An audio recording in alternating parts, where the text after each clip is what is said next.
오늘부터 신약 성경에 바울 서신 13권인데요. 몇 권이라고요? 13권. 바울이 13권의 편지를 썼습니다. 누구에게 편지를 썼냐면 여러 지역의 교회들에게 편지를 썼어요. 그 교회들은 아시아에 지역하고 있는 교회도 있고 유럽에 있는 교회도 있습니다. 그래서 유럽에 있는 교회들과 아시아에 있는 교회들에게 쓴 편지가 방금 제가 몇 권이라고 다시 한번 13권이라 이렇게 이야기했죠. 13권 중에 오늘부터 우리가 함께 생각할 빌립보서는 빌립보라는 지역에 세워진 교회입니다. 그러면 이 빌립보라는 지역은 어디에 붙어 있었는가라는 것부터 우리가 지도를 통해서 조금 볼 건데요. 이 지도 들어가기 전에 제가 빌립보서를 하면서 여러분들과 함께 될 수 있으면 자세하게 하려고 생각합니다. 다른 말로 표현하면 어쩐 주일에는 한 절 가지고 할 수도 있어요. 오늘은 2절 읽었잖아요. 2절 가지고 오늘 주일 예배 말씀을 증거할 텐데 이 2절 안에 매우 중요한 내용들이 있다는 것을 잊지 마셔야 합니다. 다시 한번. 그래서 빌립보서를 할 때에 자세하게 할 것이니 오늘 첫 번째 빌립보서를 시작하면서 서론의 개념 그리고 그 사도 바울이 빌립보 교회 성도들에게 무슨 이유로 편지를 썼는가 그리고 어떤 내용으로 편지를 썼는가 그리고 그 내용에는 지금 우리에게 무슨 의미가 있는가 이런 것들을 살펴볼 겁니다. 자, 이제 지도를 봅니다. 지도를 보면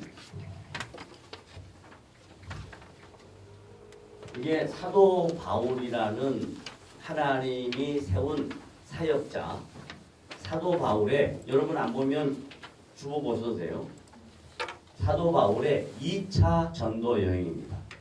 몇 차 전도 여행이라고요? 2차 전도 여행이에요. 그러면 그 당시 여행을 다닐 때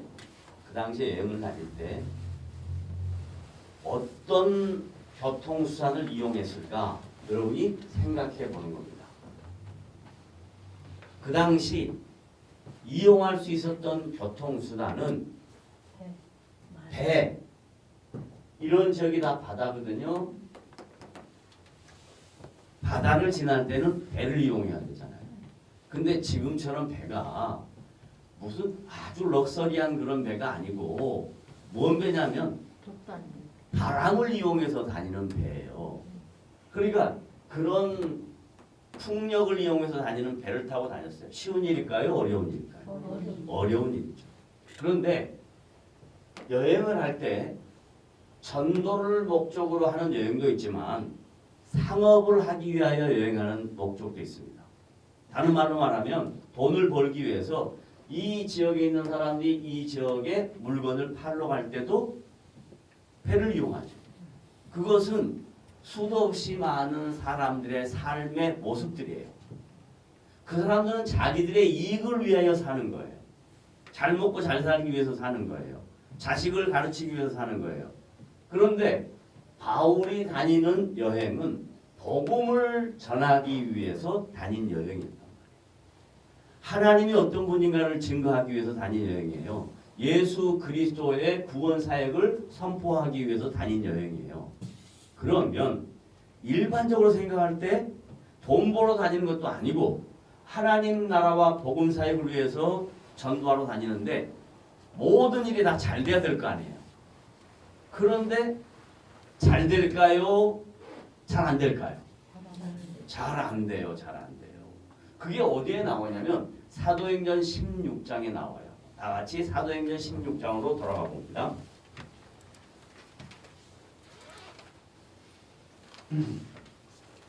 사도행전 16장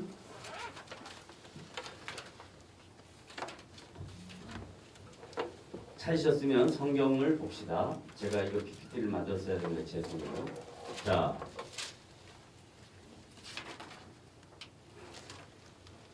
주보에 보면 사도행전 16장 나올 텐데 사도행전 16장 찾아보세요. 바울이 더베와 루스드라에도 이름에 거기 디모데라 하는 제자가 있으니 누가 있다고요? 디모데. 디모데는 사람이에요. 디모데 사람 이름이에요. 디모데라는 제자가 있었어요. 그러면 나중에 이 디모데라는 제자와 바울과의 관계는 어떻게 되냐면 영적 아버지와 영적 아들 같은 그런 끈끈한 관계예요. 저에게도 영적 아버지 같은 분이 계세요. 또 저에게도 영적 아들과 같은 사람이 있어요. 하나님은 당신의 일을 이루실 때 육체적인 혈연으로 이루어진 관계 외에 성령 안에서 예수 그리스도의 십자가의 피로 맺어진 부자관계, 혈연관계를 뛰어넘는 그런 놀라운 영적 관계를 맺게 하셔요. 저에게 영적 아버지 같은 분이 계세요. 저기 6명의 사진 중에 한 분, 연세는 아버지 뻘이 아니고 저의 할아버지 뻘인데요. 박윤선 목사님, 저에게 영적 아버지 같은 분이에요. 그 다음에 저에게 영적 아들과 같은 사람들이 있어요. 여러 지체들이 있어요. 이것은 예수 그리스도 안에서 맺어진 영적 관계예요. 육체적 관계가 아니고 어떤 관계라? 영적 관계라. 그래서 디모데는 바울과 영적 관계로 맺어진 스승과 제자와의 관계예요. 그런데 바울이 더베와 루스드라에도 이름에 거기 디모데라는 제자가 있으니 거기에서 디모데가 복음을 전하고 있었단 말이에요. 더베와 루스드라에서. 그런데 그 어머니는 믿는 유대 여자요 아버지는 헬라인이라. 야, 여기서 별것 아닌 것 같지만 굉장히 중요한 이야기가 있어요. 유대인과 헬라인은 밥도 같이 안 먹어요. 같이 살지도 않아요. 그런데 유대인과 헬라인이 국제 결혼을 했단 말이에요. 지금으로 말하면. 그러면 문화도 다르고 언어도 다르고 전통도 다르고 종교도 다른 두 사람이 만나서 가정을 이루고 그 아들 디모데가 태어났단 말이에요. 디모데는 세상에서 볼 때는 우리가 쉽게 말하면 혼혈하라고 얘기한다고요. 그럼 다 손가락질하고 놀릴 거 아니에요. 그런데 하나님은 디모데가 그런 사람임에도 불구하고 예수 그리스도 안에서 바울과 함께 2차 전도 여행을 다니는 놀라운 바울과 실라의 동역자로 세우셔요. 그러니까 초대교회의 유명한 영적 지도자가 된 디모데예요. 디모데. 그 다음에 이제 보세요. 2절. 디모데는 루스드라와 이고니온에 있는 형제들에게 칭찬받는 자니 어디하고 어디? 루스드라. 또 이고니온. 여기는 지금 동네가 적어갖고 안 나왔는데 더베 루스드라가 큰 도시고 그 옆에가 이고니온. 이고니온에서 사람들한테 뭘 받아요? 아니요. 칭찬을 받았다 그러잖아요. 이게 굉장히 중요한 포인트입니다. 예수를 믿는 사람들은 믿는 사람들끼리 잘 지내는 것도 필요해요. 그러나 믿지 않은 세상 사람들이 예수 믿는 사람을 보고 저 사람은 괜찮은 사람이다. 평가를 받아요.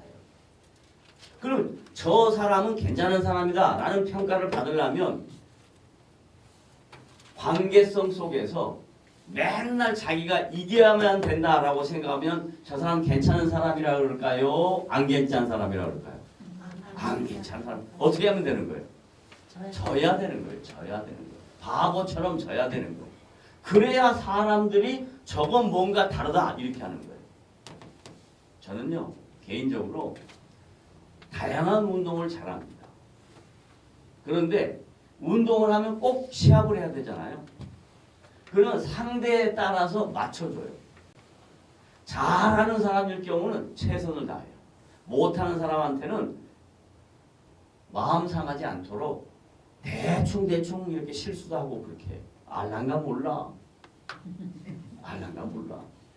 왜 그러냐? 함께 살아가는 방법이에요. 그러니까 예수를 믿는다는 것은 세상 사람들한테 칭찬을 받아야 된다. 따라합시다. 예수를 믿는다는 것은 누구에게? 세상 사람들에게 칭찬을 받아야 돼. 근데 대부분 예수 믿는 사람은 다 교인들하고만 지내. 다 교인들하고만 지내. 그리고 지나면서 맨날 싸워. 맨날 뒤에 욕해. 아이고 그게 신앙이래. 자, 그 다음 3절 시작. 바울이 그를 데리고 누구를 데리고? 디모데를 데리고 떠나고자 할세 그 지역에 있는 유대인으로 말미암아 그를 데려다가 할례를 행하니 이는 그 사람들이 그의 아버지는 헬라인 줄 다 알미더라. 야, 이게 바울의 지혜예요. 바울이 디모데를 자기의 영적 제자로 삼을 때 사람들이 다 뭐라고 하냐면 유대인들이 저거 헬라인이야. 헬라 피가 섞였어. 그런단 말이에요. 그러면 헬라인 피가 섞인 사람은 뭘 안 받았냐면 할례를 안 받았어요. 이방인이니까. 바울이 그런데 예수를 믿으면 할례 받을 필요가 없어요. 그런데도 불구하고 그 유대인들에게 흠잡게 안 하려고 저 할례 시키자. 그 나이가 지금 들었는데 할례를 받는 거예요. 지난주에 우리 이야기했죠. 할례는 언제 받는다 그랬어요? 8일만 난지 8일 전에 받는다 그랬어요. 근데 다 성년이 되었어요. 성년이 돼서 할례를 받을 때는 삶과 죽음의 경계선이에요. 에? 돌칼로 지금처럼 무슨 여러분 치과 가가지고 요즘 스케일링을 하면요. 옛날에는 주사를 먼저 놓더라고요. 근데 요즘은 가글로 3분 이렇게 담고 있다가 각을 하고 난 다음에 스케일링 하는데 하나도 안 아파요. 지금이야 얼마나 좋은 의료시설이 있습니까?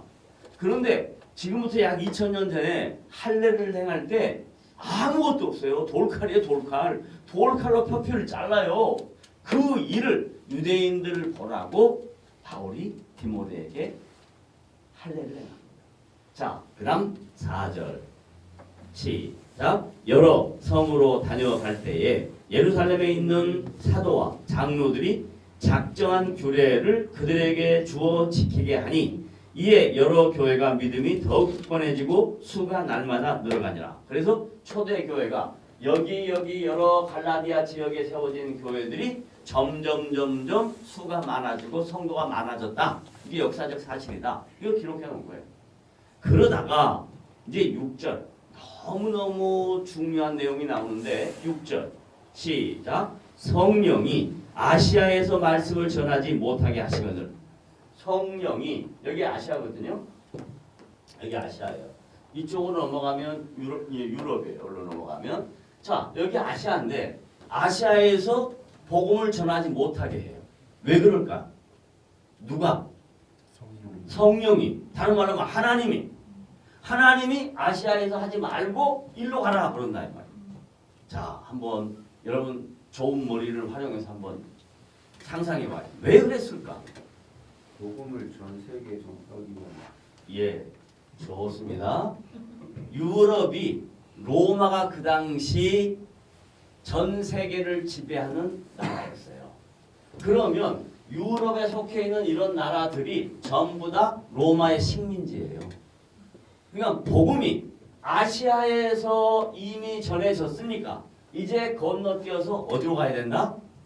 유럽으로 가야 된다. 그래서 성령이 하나님이 야 지금은 아시아보다는 유럽으로 가라 라고 합니다. 그래서 성령이 아시아에서 말씀 전하지 못하게 하시거늘 그들이 부르기아와 갈라디아 땅을 다녀가 여기를 지나가서 어디로 간다고요? 7절 시작. 무시아 앞에 이르러 비두니아로 가보자 했으니 그 다음에 함께 넘어갑니다. 예수의 영이 허락하지 아니하니라. 무시아를 지나 드로아로 내려갔는데 무시아를 지나서 어디로 내려갔다고요? 드로아 여기입니다. 여기가 이제 유럽의 시작입니다. 여기로 아시아 끝 유럽에 들어가는 시작이에요. 지금으로 말하면 여기 어디냐면 터키예요. 터키는 유럽과 아시아의 관문이에요. 한 나라가 그 한 나라를 중심으로 이쪽은 아시아고 이쪽은 유럽이에요. 배 타고 10분만 가면 아시아에서 유럽으로 지나가는 거예요. 여기 드로아가 지금 그런 지역입니다. 그래서 이 드로아에서 어떻게 된다고요? 밤에 환상이 바울에게 보이니 마게도냐 사람 하나가 서서 그에게 청하여 이르되 마게도냐로 건너와서 우리를 도우라 하거늘. 어디로? 마게도냐로 건너와라. 여기가 마게도냐입니다. 여기가 마게도냐. 이 지역을 큰 지역을 마게도냐라고 합니다. 이 지역에서 서서 불러요. 우리를 와서 도우라. 그러니까 이제 바울이 드로아를 지나서 배를 타고 2차 전도여행을 통해서 어디로 가냐면 마게도냐로 들어가는데 마게도냐의 첫 성이 빌립보예요. 어디라고요? 빌립보. 그래서 이제 빌립보에 들어가는 겁니다. 빌립보에 들어가서 복음을 전하는데 세 종류의 사람들을 만나게 돼요. 첫째, 누구를 만나냐? 자주색 옷감 장사를 하는 루디아를 만납니다. 루디아. 누구라고요? 루디아를 만납니다. 이 루디아가 바울이 전하는 복음을 받고 주님의 자녀가 됩니다. 두 번째는 누구를 만나냐면 사람들이 소문을 듣고요. 야, 신기한 말씀을 듣는다 하니까 영적인 일에 관심이 있는 귀신 들린 점치는 여인이 있어요. 그 여인이 그 당시 수도 없이 많은 사람들의 점을 쳐주고 귀신 들리게 만들고 돈을 많이 벌었어요. 그래서 이 영적인 일을 하면 돈을 번다라고 생각을 한 거예요. 그 중에 귀신 들린 점치는 자의 여종 하나가 복음을 받아요. 그래서 이 여종이 예수를 만나고 바울이 증거한 복음 때문에 하나님의 자녀가 되는 거예요. 그걸 지 주인한테 얘기해요. 그래서 그 주인이 뭐라 그러냐면 야, 새로운 신 하나 더 발견했으니까 그걸 내가 받아가지고 그거 가지고 또 돈을 더 벌어야 되겠다. 이렇게 하고 있단 말이에요. 그게 지금 바울이 두 번째 만난 사람들의 종류예요. 그런데 바울이 복음을 전하고 나니까 수도 없이 많은 사람이 따라다닙니다.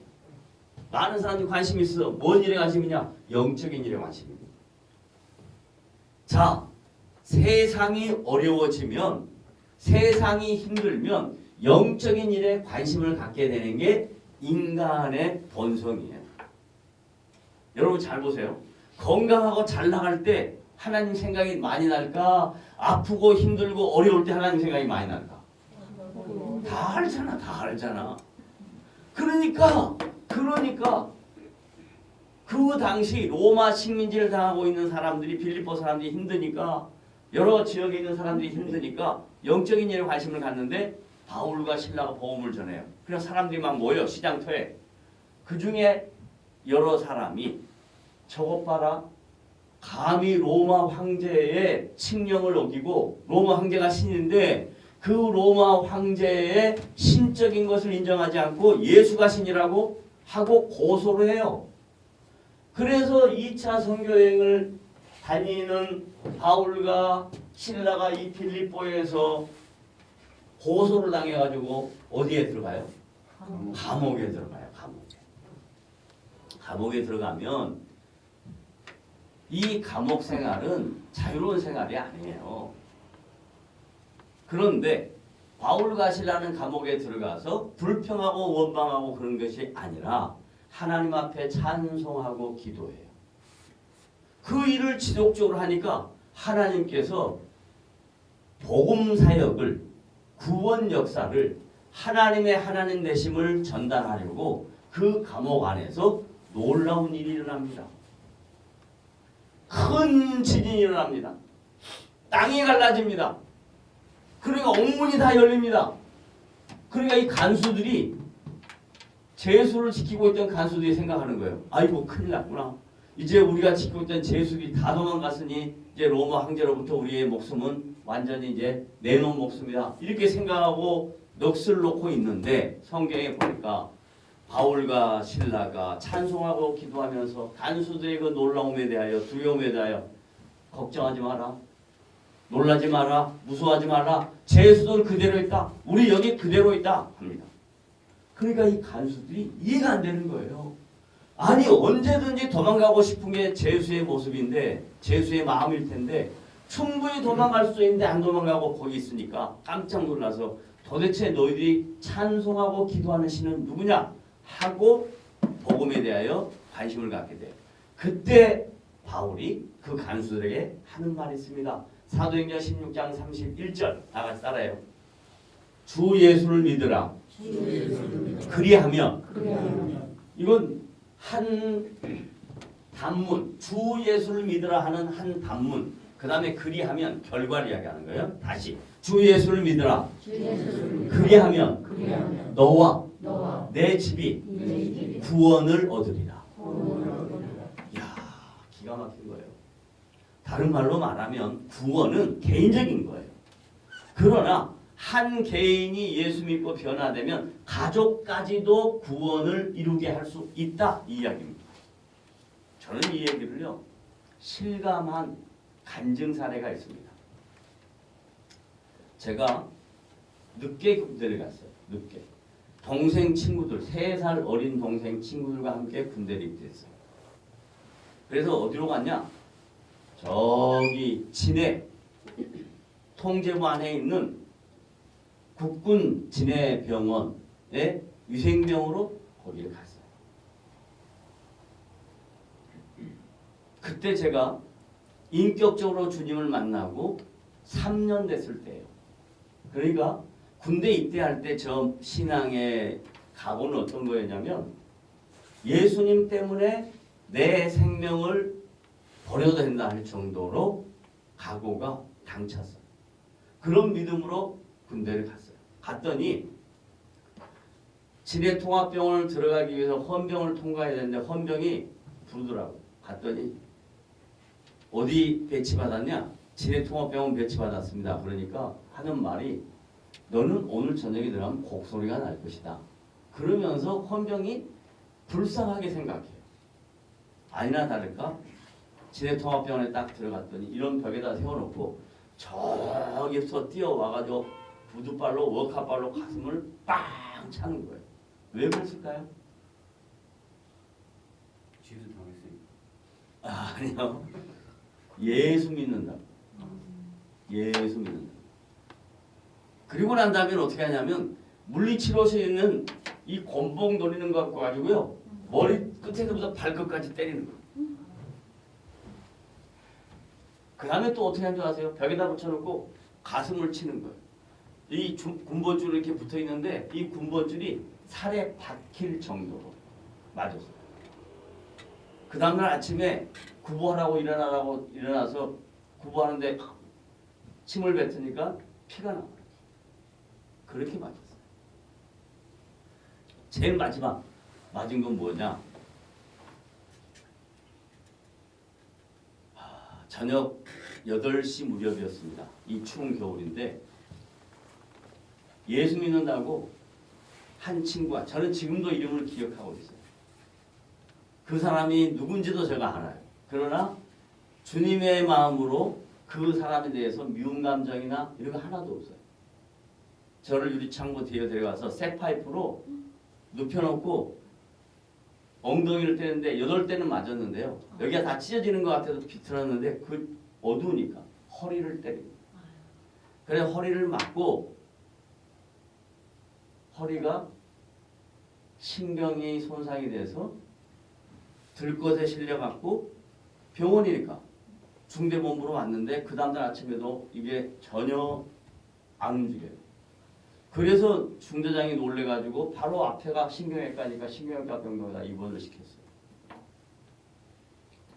병원에서 큰일이 난 거죠. 이게 사고가 난 거니까. 저를 폐유하는 거예요. 허리 수술하고 제대로 해요. 의가사 제대로 해요. 그때가 몇 개월째냐면 군대 입대한 지 6개월째. 근데 제 마음속에 내가 이렇게 제대로 하는 게 맞을까? 아니다. 아니다. 견뎌보자. 2주일을 견뎠습니다. 딱 병원에 누워가지고 2주를 견뎠는데 그래도 전혀 반응이 없어요.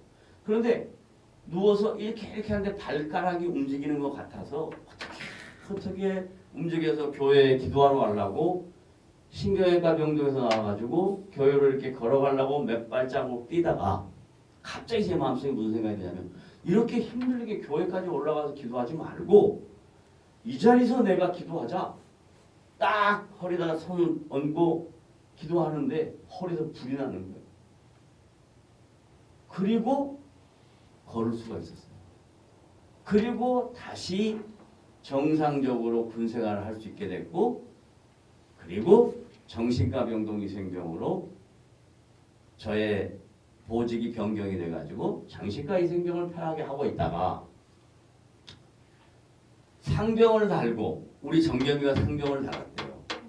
상병을 달고 저 고향에 1박 2일 휴가를 받아서 갔는데 저희 집 바로 옆집에 어릴 때부터 같이 자란 여자친구가 있어요. 같은 나이니까 학교도 다 같이 유치원도 손잡고 다니고 학교도 손잡고 다니고 그랬던 아이예요. 그런데 중학교가 딱 되니까 양가 얘기해서 담을 딱 세웠어요. 그리고 저는 이제 서울로 올라와 버렸고 그 자매는 거기서 졸업을 하고 간호대학을 마치고 하동보건소에 보건공무원이 된 거예요. 저는 군인으로서 휴가를 갔다가 여수시내에서 딱 만난 거예요. 그러니까 성년이 돼서 만난 거죠. 얼마나 반가운지 몰라요. 다 컸으니까. 넌 뭐하냐? 하동보건소에 있다. 나는 진해통합병원에 있다. 그리고 헤어지면서 저는 우스갯소리로 그냥 한 거예요. 야, 벚꽃 피면 진해 너무 좋으니까 한번 면회 한번 오너라. 아이 벚꽃 핀 날 어느 날 오후에 누가 면회가 왔다는 거예요. 그래서 나가보니까 그 친구예요. 아마 그 친구가 올 때는 이런 마음 났을 거예요. 저를 잘 알거든요. 너무 잘 알거든요. 저가 예수 믿고 변화된 건 전혀 모르고 과거에 예수 믿기 전에 저의 삶을 아니까 내가 오늘 기용이 만나고 재밌게 놀고 놀아야 되겠다. 그러고 왔겠죠. 그러고 와서 둘이 만나가지고 식당에 가서 저녁을 먹으려고 딱 하는데 내가 기도를 하니까 제가 기도를 하니까 딱 눈뜬 너 뭐하냐? 나 예수 믿어. 내가 깜짝 놀라. 뭐라고? 예수 믿는다고? 그래 나 예수 믿어. 그래가지고 날 면회로 온 그 여자친구하고 예수에 대한 얘기를 3시간을 했어요. 그리고 이 친구가 그때 도전을 받은 거예요. 돌아가면서 저한테 뭐라 그러냐면 나 지금 서점에 가가지고 성경책 사가지고 성경 볼 거다 그러더라고요. 그래서 편지가 계속 오는 거예요. 편지가 복음에 대한 궁금하게. 그래서 어느 날 빌립보서에 대해서 궁금하다고 편지가 온 거예요. 지금처럼 제가 이렇게 설명할 수는 없었어요. 그래서 제가 이렇게 답장을 해주고 하다가 그 집안이요. 저는 몰랐어요. 그 집안이 전부 다 원불교의 아주 그냥 대대로 내려온 집안이었대요. 뿐만 아니라 얘는 뭐였냐면 전국 원불교 대학생 총회장이었다는 거.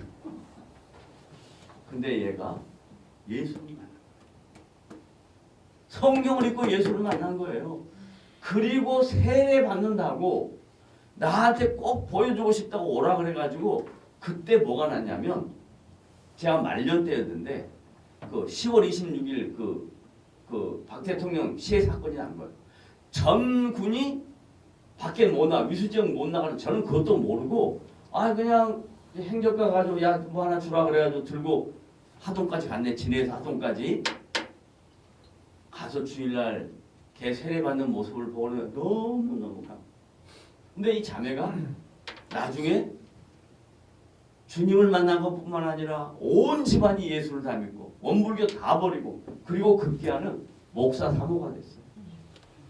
그래가지고 지금 저 부로동에서 한신대 출신 목회자하고 결혼해가지고 거기서 목회 섬기고 있어요. 그리고 자기는 양호 선생이 돼서 아직까지 학교 양호 선생. 종종 연락 와요. 여러분 복음은 주 예수를 믿으라. 그리하면 너와 내 집이 구원을 얻으리라. 여기서 구원은 주님의 자녀가 된 것뿐만 아니라 그들의 인생이 완전히 바뀌는 거예요. 예수를 믿으면 인생이 바뀐다. 따라하세요. 예수를 믿으면 뭐가 바뀐다? 인생이 바뀐단 말이야. 인생이. 왜 바뀌냐? 어렵고 힘든 것이 잘 된다. 이런 것도 내포되어 있지만 제일 중요한 건 뭐냐면 예수를 믿으면 내가 하나님의 통치를 받는 사람이 되었다. 이런 뜻이에요. 예수를 믿으면 내가 하나님의 은혜 안에 산다. 이런 뜻이에요. 그런데 예수를 믿지 않으면 내 힘대로 사는 거야. 응? 조상적 보고 산다고 생각해. 명절 되면. 그게 아니고 예수를 믿으면 모든 인간은 하나님의 통치 안에 사는 거예요. 그렇게 되면 하나님의 통치가 우리 안에 나타나면 여러분의 인생은 복받은 인생인 줄 믿으시기를 바랍니다. 아멘. 자, 그래서 이제 오늘 서울은 하나밖에 못했어요. 근데 벌써 시간이 다가버렸어요. 다음 주에 똑같은 본문을 또 할 거예요. 봐보세요. 지금 빌립보서에 복음이 전하게 된 것이 어떤 배경을 통해서 빌립보서가 쓰게 됐는가 하는 얘기를 하고 있는 거예요. 그러니까 바울이 이렇게 복음을 전도하러 다닐 때 AD 약 50년경이었어요. 50년경. 근데 그 사람들이 복음을 받고 빌립보의 교회가 세워졌어요. AD 50년경에. 그런데 이 빌립보서라는 편지를 쓴 건 언제냐? AD 62년 혹은 63년에 쓴 거예요. 그러면 교회가 세워지고 얼마가 지난 거예요? 12년, 13년 지났어요. 왜 그랬냐? 교회가 세워졌는데 교회 안에 다양한 문제가 있어요. 교회는 문제가 많은 곳이에요. 근데 우리는 대부분 어떻게 생각하면 교회 하면 천사들의 집단인 것 같아. 아니요. 언제만 천사 같은 모습이 있냐면 예배 드릴 때만 천사 같아. 요즘은 또 예배 중에도 마귀가 같이 있어. 그건 뭔 줄 알아요? 예배하는데 머릿속으로는 지금 다른 생각하는 거야. 옛날에 초대교회 성도들은요. 예배할 때만큼은 천사였어. 근데 지금 교회 성도들은요. 예배하면서도 머릿속에 다른 생각해. 내가 뭘 줄 알아? 다 보여. 다 알아. 잘 들어요. 예수를 믿으면 인생이 바뀌고 예수가 내 인생을 통치하면 우리의 삶의 가치가 달라져. 그러면 완전히 다른 사람이 돼. 저의 어릴 때 친구가 왜 그렇게 됐겠습니까? 성령이 역사했지만 저 말도 안 되는 애가 저렇게 변했을까? 누가 저렇게 변하게 만들었을까? 그래서 변화된 모습을 보고 도전을 받았어. 그 하나님이라면 나도 만나봐야 되겠다. 그래가지고 한 사람이 예수 믿게 되니까 온 집안이 다 예수를 믿게 되고 그리고 목회자 사모가 되고 이게 가능한 일입니까? 여러분 복음은 이렇게 능력이 있는 것입니다. 그래서 이 빌립보 교회가 세워질 때 자주 옷감 장사 누구? 루디아. 그 다음에 귀신 들린 점치는 주인의 여종 간수 다 하층 계급들이에요. 그런데 그들이 예수를 믿고 변화되어서 하나님이 그들을 통해서 놀라운 역사를 이루신다는 것을 믿으시고 여러분들도 예수 믿고 여러분의 인생에 뭐 큰 의미가 드러난다는 게 아니라 주변 사람들에게 선한 영향력을 끼칠 수 있는 복된 사람이 됐다 하는 것을 믿으시고 여러분이 가치 있는 인생, 존귀한 인생, 의미 있는 인생이라는 것을 늘 잊지 마시고 그런 마음으로 여러분에게 주어진 남은 인생을 하나님 앞에서 살아내는 복된 성도들이 되시기를 주님의 이름으로 부탁을 드립니다. 아멘. 기도합시다. 하나님 아버지 감사합니다. 오늘도 우리에게 주의 말씀을 나누게 하시고 주의 뜻을 배우게 하셨으니 감사합니다. 이런 주의 통치를 받고 사는 의미 있는 인생이 되게 하셨으니 우리의 남은 여생 가치 있게 살 수 있도록 도와주시옵소서. 예수님의 이름으로 감사하며 기도드리옵나이다. 아멘.